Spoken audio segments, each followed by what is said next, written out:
வணக்கம் ஃப்ரெண்ட்ஸ், நம்ம இந்த வீடியோவில் பார்க்க போகிறது என்னன்னு பார்த்தீங்கன்னா 7th ஸ்டாண்டர்ட் ஃபஸ்ட்டு டேர்மோட தமிழ் புக்கோட ஒவ்வொரு இயலுக்கும் பின்னாடி மொழியை ஆள்வோம் மொழியோடு விளையாடுவோம் அப்படிங்கிற டாபிக் கொடுத்துருப்பாங்க இல்லையா. ஸோ அதுதான் பார்க்க போகிறோம். ஆல்ரெடி 6th ஸ்டாண்டர்டுக்கு டேர்ம் 1 டேர்ம் 2 டேர்ம் 3க்கு பின்னாடி இருக்கக்கூடிய எல்லாத்தையுமே நம்ம போன வீடியோஸில் பார்த்துட்டோம். ஸோ இதுக்குன்னு தனி பிளேலிஸ்ட் கிரியேட் பண்ணி வச்சுருக்கேன், மொழியை ஆள்வோம் அப்படின்னு சொல்லியிருக்கோம். ஸோ அதில் நீங்கள் பார்க்கலாம், இதுக்கு முன்னாடி நீங்கள் பார்க்கலன்னா. ஸோ இதில் ஃபஸ்ட்டு என்ன சொல்லியிருக்காங்க, இதில் இந்த டேர்மில் பார்த்தீங்கன்னா 3 இயல் வரும். ஸோ ஒவ்வொரு இயலுக்கு பின்னாடியும் மொழியை ஆள்வோம் மொழியோடு விளையாடுவோம் கொடுத்துருப்பாங்க. ஸோ அதை பார்க்கலாம். முதல் இயலுக்கு பின்னாடி கொடுத்துருக்க ஃபஸ்ட்டு அறிந்து பயன்படுத்துவோம்ல, கட்டுரை எழுதுறதுல எப்படி அப்படிங்கிற மாதிரி சொல்லியிருப்பாங்க. அதாவது ஏதேனும் ஒரு பொருள் பற்றிய தகவலை திரட்டி அவற்றை வகைப்படுத்தி உட்தலைப்புகளுடன் எழுதுவது தான் கட்டுரை. கட்டுரையில் எத்தனை பகுதி இருக்குன்னு கேட்டிங்கன்னா 3 பகுதி. முன்னுரை, பொருளுரை, முடிவுரைன்னு சொல்லி 3 பகுதி இருக்கும். முன்னுரைனா என்னன்னா ஃபர்ஸ்ட் பகுதி, இதுதான் என்ன பண்ண போற அறிமுகம், அந்த கட்டுரையோட அறிமுகமாக இருக்கும். 2வது பகுதி பொருளுரையா இருக்கும். அதாவது அதை பற்றின எல்லா விஷயங்களையுமே நம்ம வகைப்படுத்தி எழுதலாம். அதுக்குள்ள நிறைய உட்தலைப்புகள் கொடுக்கலாம். அதே மாதிரி பழமொழி, பொன்மொழி, மேற்கோள்கள்லாம் காட்டி நம்மளால எழுத முடியும்.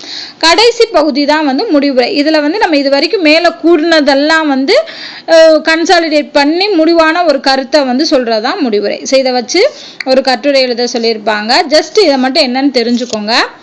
அடுத்து மொழியோடு விளையாடுவோம்ல, இரு பொருள் அதாவது தொகை சொற்கள் கொடுத்துருப்பாங்க, அதை விரிச்சு எழுதணும். இப்ப பாருங்க, இருதிணை அப்படின்னா என்ன சொல்லுவோம், உயர்திணை அக்திணை, 2ன்னா இருதிணைன்னு சொல்லுவோம்.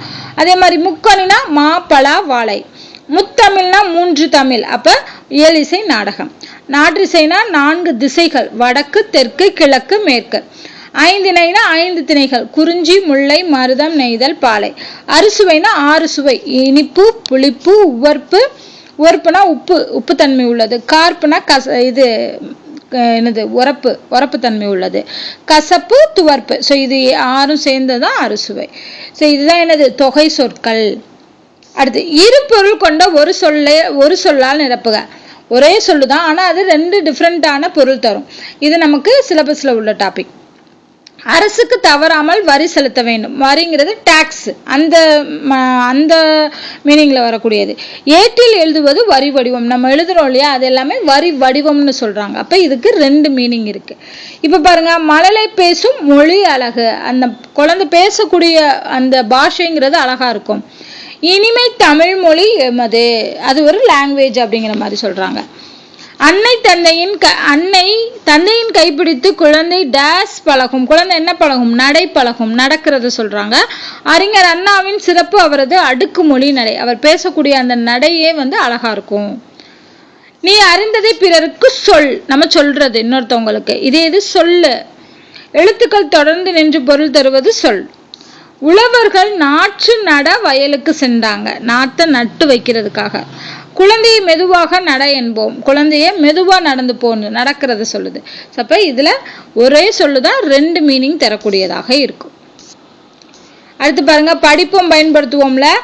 ஊடகம் அப்படின்னா மீடியா, மொழியியல் அப்படின்னா லிங்குஸ்டிக்ஸ், ஒளியியல்ங்கிறது போனோலாஜி அப்படிங்கிறது ஒளியியல், இதழியல் அப்படின்னா ஜேர்னலிசம், பருவ இதழ் பீரியாடிக்கல், பொம்மலாட்டம் பப்பட்ரின்னு சொல்லுவாங்க, பொம்மலாட்டம். எழுத்து இலக்கணம் ஆர்த்தோகிராஃபி, உரையாடல் டயலாக். இதோட ஃபர்ஸ்ட் இயலுக்கு பின்னாடி கம்ப்ளீட் ஆயிடுச்சு. இது செகண்ட் இயல்ல வரக்கூடிய மொழியை ஆள்வோம். இதுல என்ன அறிந்து பயன்படுத்துவோம்ல, கடிதம் எப்படி எழுதுறது அப்படின்னு சொல்லியிருக்காங்க. ஆல்ரெடி கடிதம் எழுதுறது 6th ஃபுல்லாவே சொன்னாங்க, இதுலயுமே சொல்லியிருக்காங்க. ஜஸ்ட் என்னன்னு பார்த்துக்கலாம். இதுல உறவுமுறை கடிதம் இருக்கு, அலுவலக கடிதம் இருக்கு, இல்ல தேதி, இடம், வெளி, யாருக்கு, உடல் பகுதி, கையொப்பம், முறைமேல் முகவரி. ஸோ இதெல்லாமே இருக்கணும் அப்படிங்கிறத சொல்லியிருக்காங்க. ஜஸ்ட் தெரிஞ்சுக்கோங்க. அடுத்து மொழியோடு விளையாடுவோம் வந்தாச்சு. இப்போ வட்டத்துக்குள்ள எழுத்துக்களை பயன்படுத்தி சொற்களை அமைப்பு, இதை வச்சு ஈஸியாக அமைச்சிடலாம். கதை, தையல், இலை, இயல், இலை, கல், புல், புலை, புயல், களை, இதெல்லாமே நம்ம எழுதலாம் இதில் உள்ள சொற்களை வச்சு.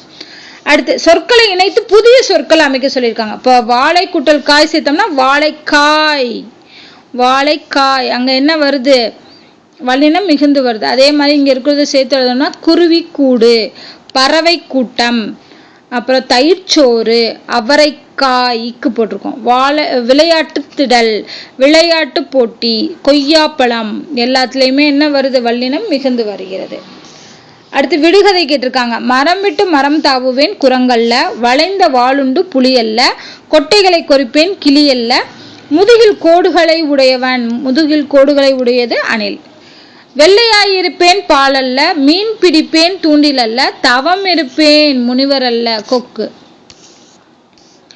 அடுத்து இதுல பாருங்க, உவமை அப்படின்னா பேரபிள்னு சொல்றோம். நம்ம தமிழ்ல பயன்படுத்துறோம் இல்லையா உவமை, அது வந்து பேரபிள் இங்கிலீஷ்ல.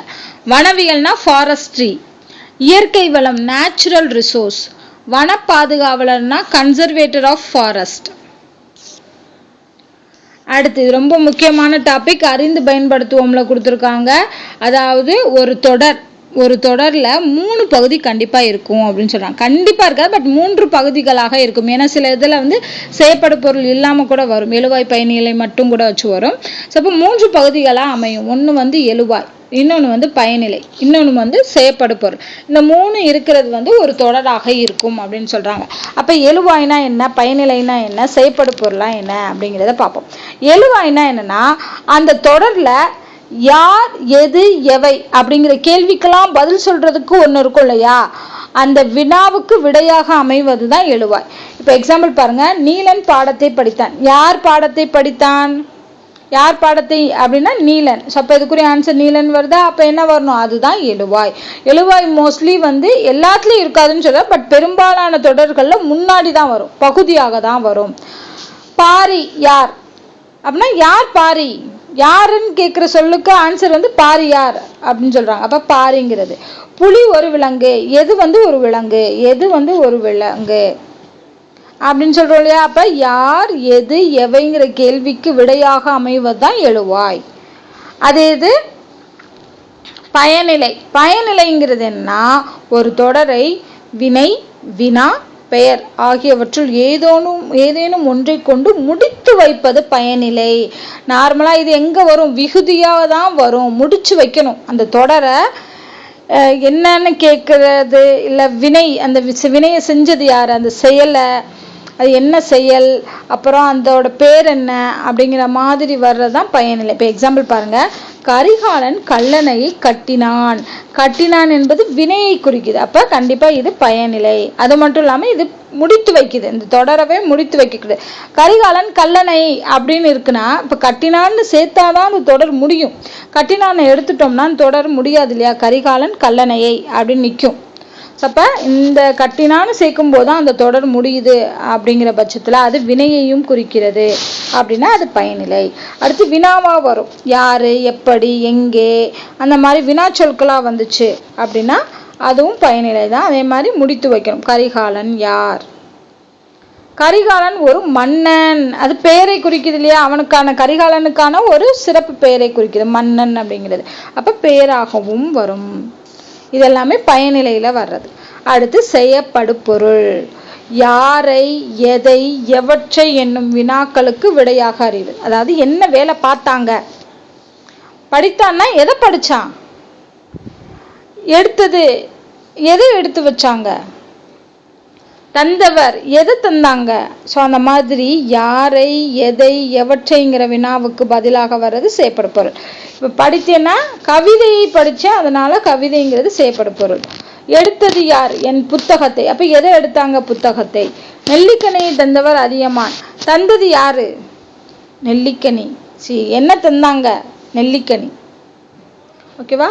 அப்போ எதை தந்தாங்க அப்படிங்கிறப்ப நெல்லிக்கனி வருது. அப்போ இது எல்லாமே என்னது, செய்யப்படு பொருள். இப்போ கொடுத்துருக்கிறதுல எழுவாய், பயனிலை, செய்யப்படு பொருளை நம்ம பிரிச்சு எழுதணும். வீரர்கள் நாட்டை காத்தனர். வீரர்கள் யார் நாட்டை காத்தாங்க, யாருங்கிற கேள்விக்கு பதில் வந்துச்சு அப்படின்னா அது எழுவாய். அப்ப வீரர்கள் என்பது எழுவாய்.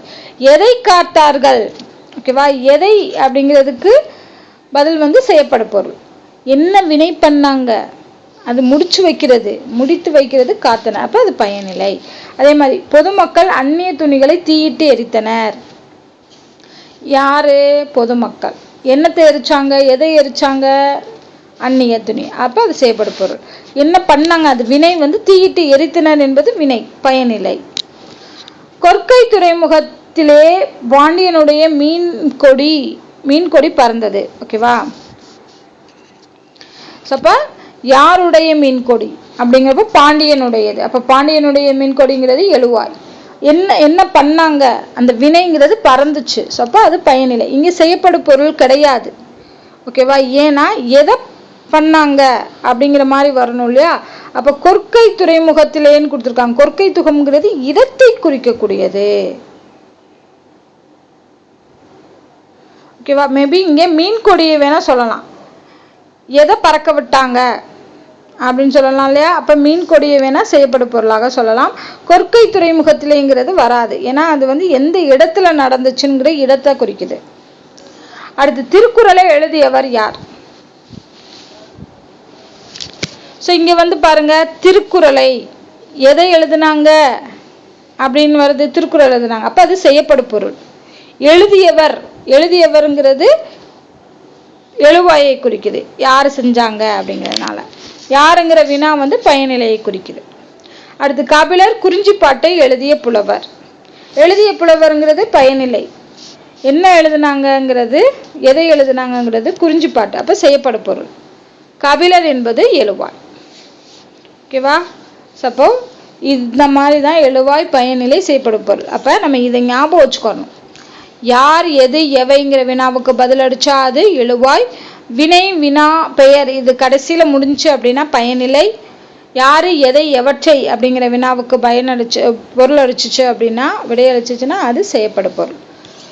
இதே மாதிரி நம்ம என்ன பண்ணலாம், நிறைய தொடர்களை அமைக்க சொல்றாங்க. நான் கவிதை எழுதுவேன், அந்த மாதிரி மேல பாருங்க. வீரர்கள் நாட்டை காத்தனர், கபிலர் குறிஞ்சிப்பாட்டை எழுதினார். இது மூணுலையுமே எழுவாய் பயனிலை செய்யப்படும் பொருள் வந்திருக்கும்.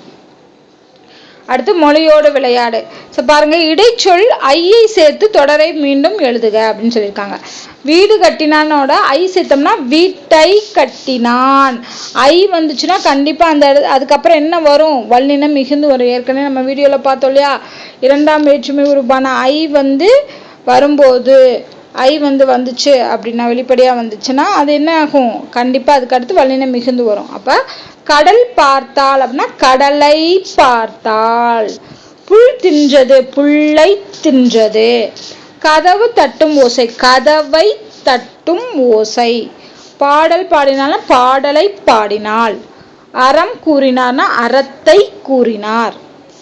அடுத்து இரண்டு சொற்களை இணைத்து புதிய சொற்கள். இது ஈஸி தான். கண்ணோட அழகு சேர்த்தோம்னா கண்ணழகு, கண்ணோட உண்டு சேர்த்தோம்னா கண்ணுண்டு. அப்ப மண் குட்டல் அழகு மண்ணழகு, மண் குட்டல் உண்டு மண்ணுண்டு. விண் கூட்டல் அழகு விண்ணழகு, விண் கூட்டல் உண்டு விண்ணுண்டு. பண் கூட்டல் அழகு பன்னழகு, பண் கூட்டல் உண்டு பண்ணுண்டு. ஓகேவா? இதெல்லாம் சிம்பிளா நம்ம சேர்த்து எழுதினா.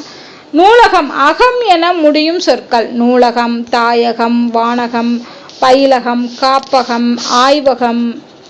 ஓகேவா? தமிழகம் இது எல்லாமே அகம்னு முடியக்கூடிய சொற்கள். அடுத்து கோடிட்ட இடங்களை தமிழ் எண் கொண்டு நிரப்புக. முதல் நமக்கு தமிழ் எண்கள் தெரியணும்.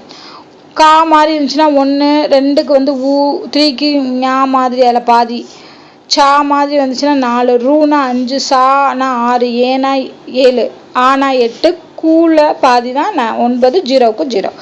இதுதான் நம்பர்ஸ் தமிழ் எண்கள். அதை வச்சு நம்ம என்ன பண்ணிக்கலாம், எழுதிக்கலாம். இப்போ என்னுடைய வயது 7வது படிக்கிற பையன் ஒரு 10 வயசு இருக்கான்னு வைங்க. அதுக்கு 10னா காவும் 0வும் சேர்த்தது. திருக்குறள் எத்தனை பால்கள், 3 பால், முப்பால்களை கொண்டது இல்லையா? அப்போ 3னா ஞா மாதிரி. நான் படிக்கும் வகுப்பு 7வது வகுப்பு அப்படின்னா ஏ போடணும். தமிழ் இலக்கணம் 5 வகைப்படும், ரூ மாதிரி போடணும். திருக்குறள்ல 133 அதிகாரம் இருக்கு. அதுக்குரிய நம்பர்ஸ் இதுல இருந்து எழுதணும். அப்ப இந்த நல்லா ஞாபகம் வச்சுக்கோங்க தமிழ் எண்கள். அடுத்து இந்தியா 1947 விடுதலை பெற்றுச்சுன்னா 1க்கு கா, 9க்கு இந்த கூ மாதிரி, 4க்கு சா, 7க்கு ஏ. இதை எடுத்துட்டோம்னா அது 1947 குறிக்கும். அடுத்து பாருங்க, குறிப்புகளை கொண்டு தலைவர்களின் பெயர்களை கட்டிடங்கள் இருந்து கண்டுபிடிச்சது. நம்ம டைரக்டா தலைவர்களின் பெயர்கள் மட்டும் பார்ப்போம்.